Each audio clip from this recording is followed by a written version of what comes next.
Hey, it's Anthony Meisner. And this is Jim Marion. Came to bring you our local update for Front Range Facts. All right, so look at this. This is the Denver metro area. This is exactly what we talk about, the big picture, the bulk of people living on the Front Range. And we're obviously going into a fall market. I feel like we really haven't had a fall market in so long. It's very important to talk about what does that mean for all of our local markets up and down the Front Range. Yeah. A big part of this is just the fact that we actually are having a slowdown in pendings. We're going to have a slowdown in active units, which might be counterintuitive to the fact that we're in a rising inventory market, right? But that being said, we're still 92% above where we were last year. And you can see the green line here is our inventory levels. We're finally heading up into maybe a more healthy inventory environment. Yeah, I mean, it's not really that much different from, where kind of the pandemic, threw things for a couple months either. And then you look even further back, that green line becomes much more moderate with its jump up that we're seeing right now. It's just that we had nothing to sell and everyone wanted to buy last year and the year before. Yeah, and I think the other part of this conversation is we had an 8.4% increase in average sales price. It's not like prices are falling with the rising inventory rates, right? We still have lots of buyers out there looking and shopping, and it's still driving prices up compared to a year ago. So that's a good sign. Now, let's take a look at this from a month supply of inventory perspective. The month supply of inventory really says if nothing else comes on the market, how long would it take to sell what is there? Yeah. So in all of Denver Metro, we only have 1.6 months of inventory, way into a seller's market, right? So it's still very if it's heavy priced seller. right, it's definitely going to move. If you're priced aggressively, it will sell. Well, look at, if you want to move over just a little bit so people could see the county names, Anthony, I think what's, interesting to see is no matter which of the counties you're in, whether it's Broomfield or Douglas, the only one that has more than 2 months of inventory is Elbert, which is kind of, the redhead stepchild in a lot of ways in the metro area because it's more rural, composition, and there's also less to sell, in any given month there. So it's very strong from a seller's perspective still. You look at it from the days in the MLS. So this is active to under contract. Mm-hmm. We're still way below where we were pre-pandemic numbers, right? Yeah. So you can really see the 2020 and the 2021 numbers were kind of the anomaly. And we really, through the beginning of the year, we're kind of recovering from a lot of that, even with rising interest rate environments.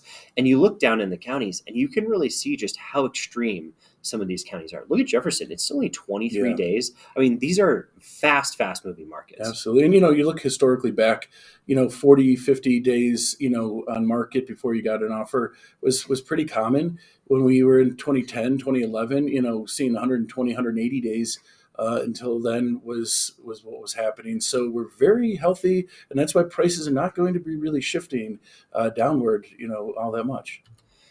All right, so let's talk about it by price range because there's a couple of things that are happening here. Yeah. Colorado is ultra desirable. We all know that. Well, the luxury market is really pointing to the fact that the cost of money doesn't really affect them nearly as much. And it is booming at 3+ million. It's booming at 2 to 3 million, right? So the luxury homes are moving remarkably fast. Even though we're starting to see the number of units on the market rise, it's just not, I mean, it's definitely outpacing demand, but it doesn't seem to be affecting that market that dramatically because, we had 20 plus $3+ million home sell last month, right? I mean, this is a remarkably good environment. The problem is the interest rates are really affecting the lower end of the market. Yeah, but I mean, like anything above 2 million is still selling above, the historic norm, by quite a bit. And what we've seen on the bottom half of the market too is it's been gutted because prices have gone up so much over the last few years that it's inevitable that activity is going to be lower for those lower price points because there's just not as much available to sell anymore in those price points. Definitely not. I mean, look at how much active inventory is only between 6 and 800,000. If you don't match that $600,000 to $800,000 price range, you just don't have a lot to look at. Yeah. All right, so this is what's happening as far as the supply and the demand from the buyers, right? So we look at it, and the amount of homes on the market, the higher the price point, the more there should be, right? Because people that can afford a $3 million house can also afford every other price bracket. So they really get the opportunity to look around all ranges. Mm-hmm. Now, 6 months of inventory is a balanced market. 3+ million is the only place where there's a balanced amount of inventory in a market where buyer and seller would be on even footing. And then if you price it right, look what happens. 20 homes sold on an average of 15 days in the MLS to under contract. Yeah. So it's very, very important if you're a seller to get that home priced right and in that tip-top condition so buyers want to go look at it and shop for it. And still, Anthony and I, when we began this podcast in 2018, we were looking at, I think, 18 months of inventory in that 3+ million price point. So, the upper end of the market is still showing very strong resiliency to any kind of economic downturn, and in fact, showing quite a bit of enthusiasm for real estate going forward. Absolutely. The impressive part here is the fact that we're still at, that 26, 27 days in MLS across all these price ranges, and we still have less than 2 months of inventory at all of the lower price ranges. So these are all really good signs for a lot of resilience in our real estate market here on the Front Range.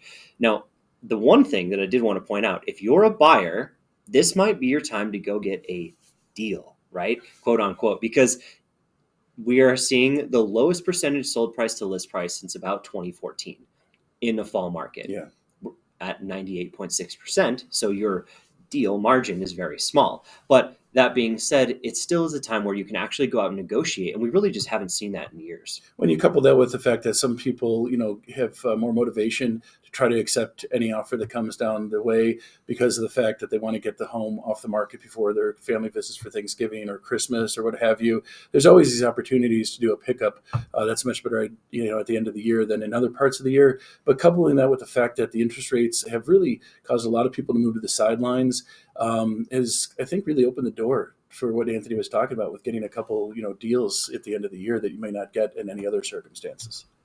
All right, so let's look at it county by county. Basically, let's just start up in northern Colorado. Here's Boulder. You can see that we've been chasing prices down on the average since about April. That being said, the resilience of this market is robust, right? So if people don't have to sell, they don't normally sell. It's a very expensive market with an average sales price of single family homes over $1 million. The median is actually at 3.4% increase at 800,000. So it's still trending above where we were in 2021. Now, what happens with the supply when you start to see these kind of changes? You see inventory start to stack up a little bit. That 2018, 2019 market is starting to show through, right? We have 36% increase in our active units. Yeah, the purple and the green lines, really indicative of just, where we're kind of meeting in the middle a bit with it in a lot of ways. Absolutely. So those new listings, you can see that we're down a little bit from where we were in 2021 or 2020. Now, we just have people that are going to just hang out and wait a little bit more, right? But it's only down 12%. We're still nowhere near those 2018 numbers, which was the last time we saw that rising interest rates. Now, there's a big difference between 2018 and 2022 because we've had them happen so quickly and so rapidly that there's still a lot of changes out there taking place that we really haven't felt yet. So we'll probably start to see those into next year. Yeah. But demand side. So what are buyers doing, right? Buyers are slowing dramatically. Absolutely. Yeah. I mean, the pending listings down 35.4% in Boulder County, yet, month supply of inventory is, jumped up, 83%. So there is, some choices that you just didn't have before. But at the end of the day, it's still very low, guys. Very low. Right. It's remarkably low for the fact that 2019, we hit about 6 months of inventory at the peak. And that was the last time we had like a decent rising inventory market. We could start to trend that direction next year, but we just have such a supply shortage here in Colorado. I just don't see that happening. Mm-hmm. Now, there's one more one, and bear with us because this is really bulky, but I circled the most important part here. It's rainbows. Yeah. Well, when I wanted to talk to you about being a buyer and getting a deal, this really is the first time since 2012 in the Boulder County market, much more extreme than elsewhere, where our percentage list price to sale price is so low. So that being said, we were in a flooding inventory environment at that time last time. So that being said, sellers are actually willing to give you a deal to get Boulder County more than other areas right now. I think it's indicative of the fact that the prices have shot up so high. We're in the highest price kind of real area for that. Absolutely. But talk about what is a good time to try to buy in Boulder County. Anthony nailed it on the head. If you're matching something that last occurred 10 years ago, as far as percent close price to list price, jump in. Absolutely. This is a great time to jump into that market. And you can just see how extreme of a change that is from this time last year. Yeah. Last year was head and shoulders above the rest. So that's always a good sign. Let's talk about Weld County, our friends to the east. Yeah. So, we have, moderate, price growth still, 4.2% median sale price growth. And when you look at, the fact that, that prices are just still so much higher than they were. Even if they do start to drop a little bit, the resiliency of the market's going to hold everyone's head above water for quite a bit. Yeah, and you can see it in the supply line too, right? Supply out in Weld County has risen quite a bit, 38%. We have 1,100 homes out on the market. That hasn't happened in a very long time, but we still aren't even at the 2020 numbers Or yet. 2019 with the active listings. It's Absolutely so much more for sale back then. The big difference in Weld County is the new listings coming to market. They just haven't seemed to slow down. Yeah. Right? Yeah. They're really in that same vein we've been in for the last 3 years. They could easily come back down to 2018 levels or even lower, but we just aren't seeing it. So there's just so much demand to move to Colorado and on the Front Range. And Weld County is a bargain. So there's a reason that everyone's still shopping out there. All right. So from a buyer's perspective, we showed how much it slowed in Boulder County, but it's not nearly as extreme in Weld County. Still 34% drop off of a year ago, but we're really above where we were in the past.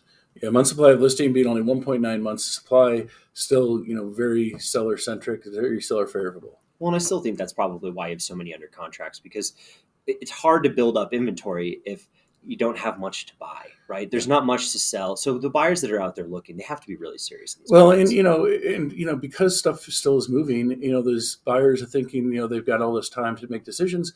And then suddenly, the home they really want gets bought out from underneath them. Then they start to see some motivation in wanting to act quicker the next time around. Absolutely. Now, Larimer County is no different than the other two, except for the fact the average sales price seems to be up quite a bit more in Larimer County than it was in Weld or Boulder, or even in Denver, right? 8.5% increase in the average sales price and the median. It's getting remarkably more expensive to live in Larimer County. Yeah, but Larimer and El Paso have always been kind of the two value buys, and bookending the north and south ends of the metro area. And so we've been seeing, higher than normal price increases for both territories for quite a while, and it's continuing to be the trend. Absolutely. The supply line there is still ultra low. Look at this. It's only 23% increase above last year. We're not even close to 2022 numbers or 2020 numbers, excuse me. And those 2019 numbers, like we talked about, the last rising inventory market, just not, it's not even comparable, right? No, so we've got a long ways to go if you're going to see rising inventory out in Larimer County. New listings coming to market have only slowed by about 13%. A little bit more than Weld County, but a whole lot less than if you get into the metro area or into Boulder. But we're not even close to 2018, right? So this could absolutely slow down a little bit more, depending on what buyers do. But buyers are still in that same vein, right? 30 to 40% drop in our pending numbers is really no surprise because they were so extreme during those last 2 years, right? And having the same inventory essentially as Weld with 1.9 months of supply. Still, below 2, below 4, below 6. Look how extreme it got in 2019, though. It went up to almost 10 months, 9 months of inventory. And that being said, there's a lot of room. And that was a 5% interest rate. That's 5%. That's what precipitated that 2019, bounce for 3 months of time or so. People kind of pulled themselves off the market from being active buyers because they were freaked out about a 5% interest. Right. And we're just keeping our fingers crossed we get close to that by the end of next year, right? Exactly. And I think then that's going to be a very healthy, booming real estate market. Let's just talk about that for a second, though, because that's one thing, a lot of people aren't aware of is that there's Band-Aids right now for this kind of environment. And that is the 2-1 buy down that a lot of lenders are offering, where you can buy the rate down 2 points the first year, 1 point the second year, to get that bridge to then those lower interest rates that are going to happen at the end of next year and into 2024. So there's ways to mitigate, even though it is a higher cost on the loans right now. Since there are some fantastic opportunities to maybe pick up a sale before the end of the year that's going to be at a lower market price than otherwise, get those negotiations in place, and then you've got also a lower interest rate to work with. Absolutely. This is just such a phenomenal time as a buyer to be able to pick up something that you didn't have the opportunity to do over the last couple of years. Yeah. El Paso County. What's going on here, Jim? Yeah, this is always one of our favorites to look at. Because we always like to see how strong they are, and their median sale price in single family homes, is up 6%. Year to date, they're up 10.3% median sale price, and the townhomes and attached, their median sale price up 12.9% year to date. Still extreme. Very robust. And again, 1.4 months of inventory for the condo townhome market, 2 months of inventory single family homes. It's still a very competitive market. And, I've read some, national news that says, Colorado Springs market's going to be hit harder because it's got frothy. Well, there's so much appreciation they have seen year over year over year in the last 5 years that there's a cushion for the pushing and all that quite a bit. Absolutely. Well, thank you for joining us today. This is our local update. I'm Anthony Meisner with Land Title. If you want to reach me, give me at 303-968-9868 or ameisner@ltgc.com. And I'm Jim Marion, realtor here at Coldwell Banker here in Colorado. I'm at 303-548-0000. 0243. You can always shoot me an email too at jim@ourcoloradohomes.com. And make sure you watch our other podcasts that have the national news and the state news as well for Front Range Facts. Don't forget, you can always catch us on Get Real with Blockchain anywhere you find your podcast if you'd like to dive down the blockchain rabbit hole in real estate with us. Catch you next time. Take care.